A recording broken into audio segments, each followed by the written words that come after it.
Before we see the inside guts of the QX100, here's a quick look at the outside.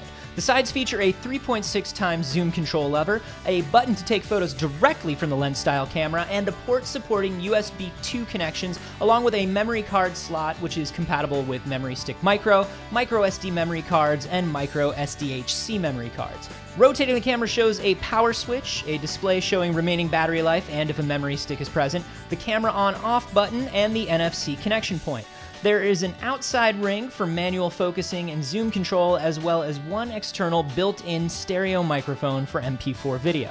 The bottom of the camera has an adjustable smartphone clip and tripod socket. Removing this clip reveals the battery port for the Info Lithium-ion NP-BN 3.6 volt battery. You can see the ID and pass for wireless connection printed on the back of the battery lid. The external casing of the camera is plastic coated with soft touch paint. This helps support the NFC antenna functionality.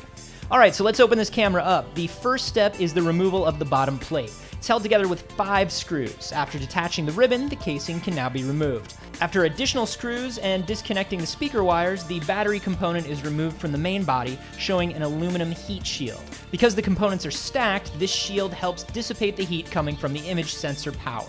Lifting this off shows the main motherboard. After the disconnection of additional ribbons and releasing the tripod base and removing the memory connector lock, we're able to remove the motherboard.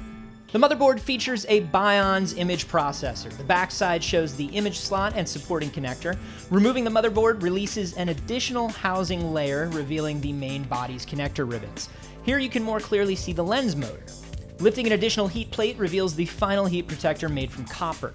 Next, we remove the lens motor and disconnect the main lens ribbon. After the copper heat protector is removed, there are 3 additional screws, and we can now see the image sensor. The image sensor is a 20 megapixel 1-inch Exmor-R CMOS sensor. Lifting the remaining body reveals a Carl Zeiss Vario Sonar T lens. Surrounding the lens are 3 washers along the top left and right sides. The washers surround the image sensor to keep the light evenly distributed and properly aligned. Below the lens features a gold ribbon, which is the optical steady shot, image stabilization function featuring a metal object controlled through magnetic pieces. There are a couple of different kinds of screws in the assembly.